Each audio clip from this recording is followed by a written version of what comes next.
The following podcast is for a mature audience and contains detailed descriptions of violence. Listener discretion is advised.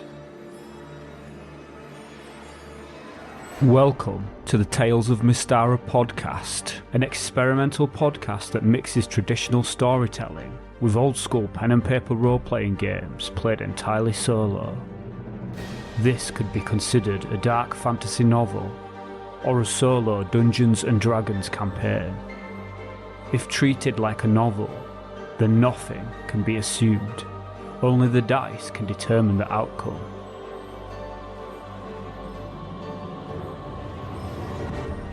It cannot be known whether a character will live or die. Nothing is precious. No one is safe from the roll of the dice.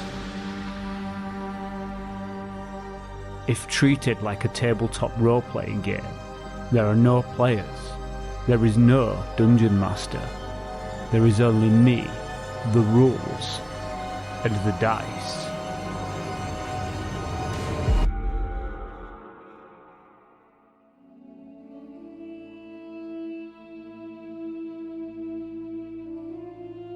At about the time of the annual Gnome Caravan, the nations of Darakin and Thyatis began to view Traladara with increasing concern. The Forest Nation had never offered them any threat, so they had never erected any significant defences against Traladara.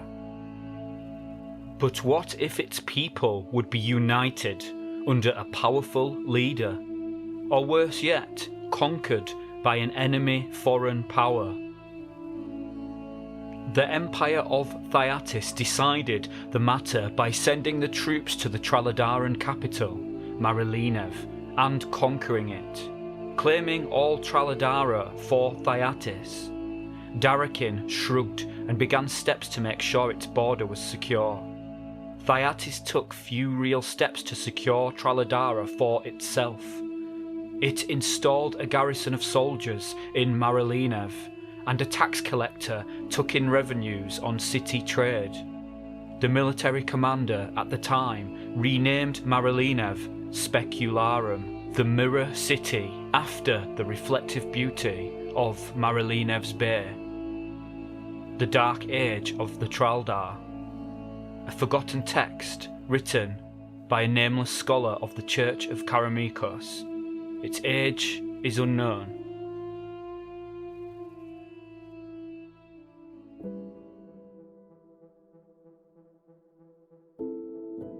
Date: Solidane 7, Claremont, AC 1000.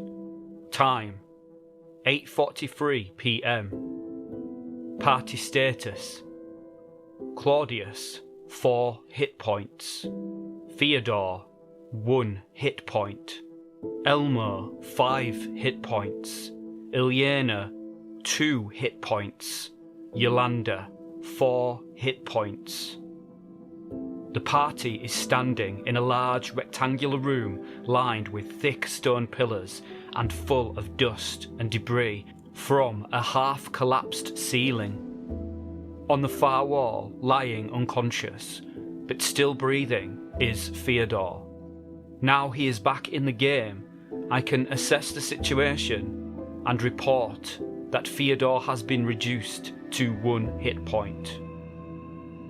Bargle, the tall, thin, and handsome magic user in black robes, stands before the characters. Suddenly, from behind the pillars, 4 huge, fearsome, human-like creatures, about 9 feet tall and wearing animal skins for clothing, step into the room. They are Bargle's ogre guards. Bargle stares at the small sack Claudius dropped at his feet. The sack is made of black velvet. As Bargle allowed the characters to react initially to the scene that lies before them, letting Claudius break the ice, essentially, I have not determined surprise. There will be no surprise roll in this encounter.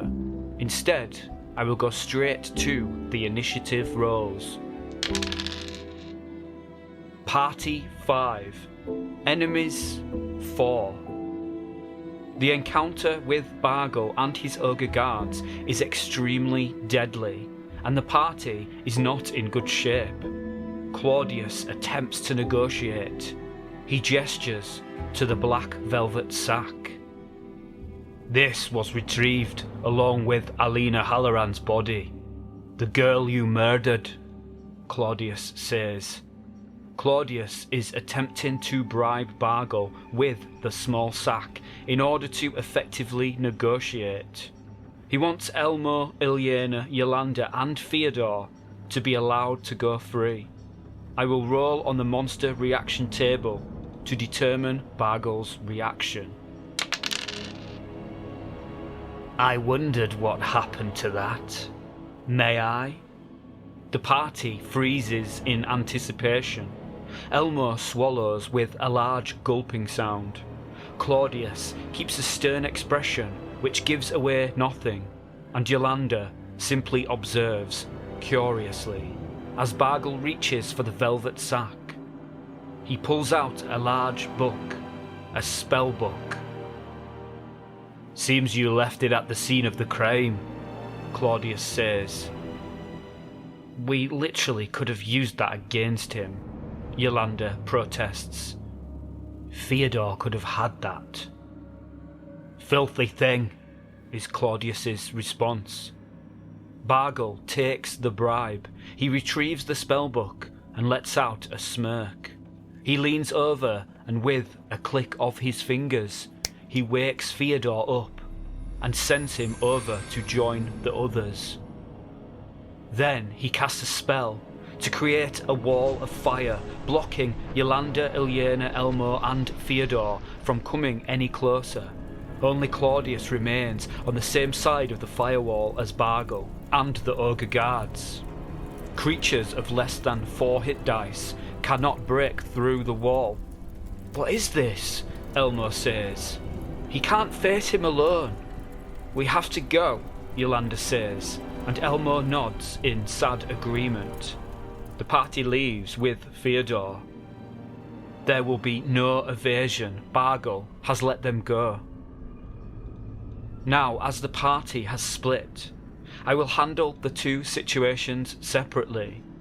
Firstly, I will resolve the encounter between Claudius, Bargle, and the ogre guards. Initiative rolls. Claudius 6, Bargle 1.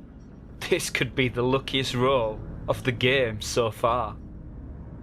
Claudius is desperate at this point and has very little option. He is intelligent and reasonably wise, however, and he has a plan. A somewhat primitive one at that, however. He smacks his mace into a nearby pillar as hard as he possibly can and says, "Your spirit is stained beyond redemption, Bargle." I will handle this situation with a strength check. A success. The already half-collapsed roof comes down. I will rule that any character who fails a saving throw will take 1d10 points of damage. For dramatic effect, I will not disclose the results. Instead, I will leave you wondering as to the fate of Claudius, Bargle, and the ogre guards. On the opposite side of the firewall, the rest of the party retreats from the room and heads back into the 20 by 20 square room, which has an unexplored exit, a door on the south wall. They are now in the following marching order. Yolanda is in the lead, and she lights a fresh torch, her last torch, as she moves ahead. She's closely followed by Ilyena. Behind her is Fyodor, and at the rear, Elmo. Yolanda listens at the south door. It's quiet, she says, and steps aside to allow Ilyena to open it. The door opens, and beyond it is a strange, irregular shaped room, about 45 feet square. The room slopes steadily down towards its southwest end, and the party moves in this direction. A wandering monster check is required at this point. The party is safe, for now. At this point, for reasons I will not disclose, for dramatic effect. I also want Elmo to perform an intelligence check. With an intelligence of 7, it's an easy fail. As the party continues along, Elmo feels Theodore's hand on his shoulder. As he turns around to see what Theodore wants, he fails to notice a strange look in Theodore's eyes. After a moment's hesitation, Theodore moves very close to Elmo, and his head turns as he leans in close towards Elmo's neck. Surprise roll. Elmo is surprised. Theodore tries to bite Elmo's neck. It's a hit. Theodore's teeth sink into Elmo's flesh, rolling for damage. 5 hit points of damage. Elmo feels a sharp pain in his neck, and his life force leaves him. Elmo is dead.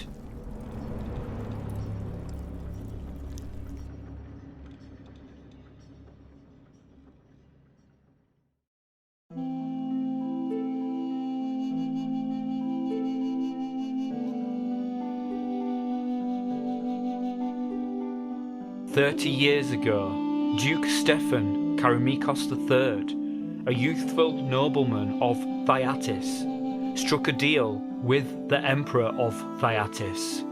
Karameikos, in essence, traded his ancestral lands for Traladara and a guarantee of autonomy.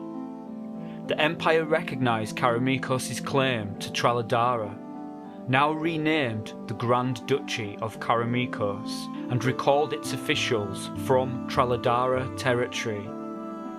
Duke Stefan travelled to his duchy, announced his assumption of rulership over Traladara, and put down the armed insurrection which resulted.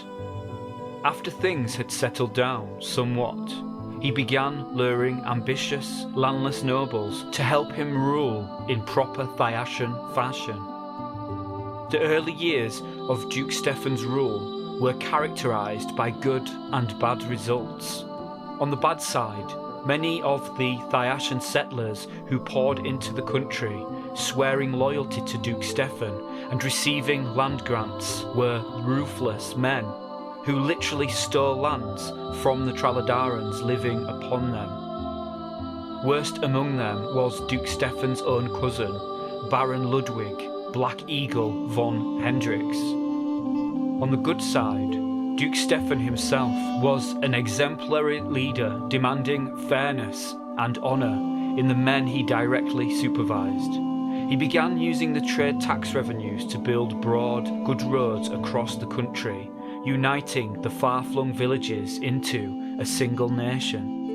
He built a substantial army using native Traladarans, Thyacian immigrants, and even Kalari elves to protect the Grand Duchy. In short, he began the long, slow process of building Traladara, a land of unfriendly villages and wolf howls in the night, into a strong trade nation. Today, the Grand Duchy is still growing into that nation. It is still young, with its two halves of the population, Traladaran and Thyacian, largely unmixed, and its interior mostly uncivilized. But it is growing stronger day by day, and most of the nations of the continent have representatives in Karameikos, a sign of the nation's growing international importance.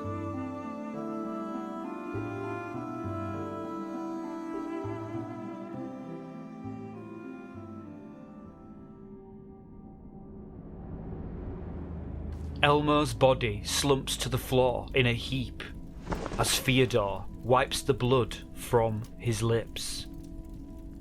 I will make a roll for Ilyena and Yolanda to see if they are surprised. They are not surprised and quickly manage to establish that Fyodor is an obvious threat. No, not Fyodor. Elmo. It is Elmo who stands before them. But a second Elmo lies dead on the ground. A doppelganger. Initiative rolls. Ilyena and Yolanda 2. Doppelganger 1. The doppelganger has an armor class of 5. It gets 4 hit dice and can do 1d12 damage with its bite. This is not a fight the heroes can win. They have no choice but to retreat, leaving Elmo lying dead, along with all his possessions and treasure. Ilyena lets out a cry of despair as she is pulled away by Yolanda. They prepare to run. The doppelganger will make a morale check to decide whether it will pursue. It's a failure. The doppelganger will let Yolanda and Ilyena go. They retreat to the southwest and the terrain becomes rockier, craggier and generally more cavernous as it descends at a steady pace downwards. The party rests for a turn as they regain their bearings. The party are in a desperate hurry, and with Fyodor gone and their desperation increasing sporadically, there will be no mapping beyond this point. They begin to wonder how long the doppelganger had been with them.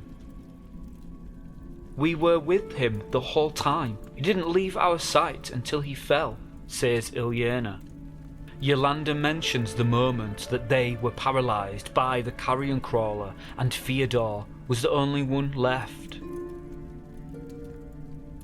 "That's the only time, but it's most likely that it happened after he fell." The obvious crosses their minds at this point. He has to be dead. Doppelgangers usually kill the ones they imitate. They exchange looks, but say nothing. A profound sadness overcomes Ilyena. Claudius, Fyodor, Elmo. My friend, Elmo. "They're all gone," she says. The two women make their way through the cavern. They notice several tunnels leading off in different directions, a seemingly complex network. But before they can make it very far, their progress through the cavern is suddenly blocked by 4 ogre guards emerging from one of the many tunnels. It seems that Bargle did not keep his end of the bargain. Will the party stay and fight and risk being clubbed to death, or try to run from the ferocious ogre guards? If they do stand their ground and manage to survive the encounter or successfully escape, will they be able to find a way to safety? Or are they doomed to meet their fate in the cavernous dungeon full of many tunnels? Stay tuned.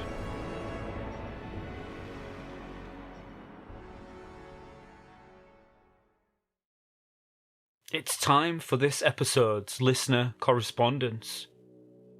Fred Daniel left a comment on YouTube to say, "Glad to have new content from your channel this week. Very engaging and always leaves me wanting to hear more. Thank you for sharing your talents." Thanks, Fred. I really hope you enjoyed the last episode and also this one. And thank you for being a subscriber to my YouTube channel. I have plans to make a lot more content in the future, so keep checking back. The OSR Grimoire left an iTunes review to say, "Clearly a labour of love. Have really been enjoying the Tales of Mystara podcast. A huge amount of effort clearly goes into each episode, making them lots of fun to listen to. We'll be interested to see what directions the adventure will take us. Well, I do like creating the episodes and being fascinated by the direction the adventure takes me. It's as much a surprise to me as it is to anyone, really. Sometimes it can be laborious to produce an episode, especially when other commitments get in the way. But I persevere. Thanks for those comments, keep them coming. I'll pick out a few each episode. Every comment you leave, or positive review, or like, and subscription goes such a long way. It ultimately keeps this alive, and I really appreciate it. So thanks again, and I'll see you next session. Have a great week, everyone.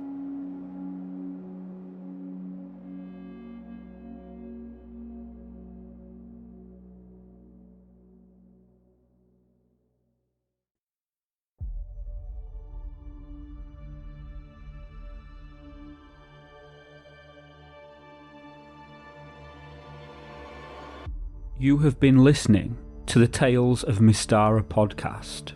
I sincerely hope you have enjoyed this episode.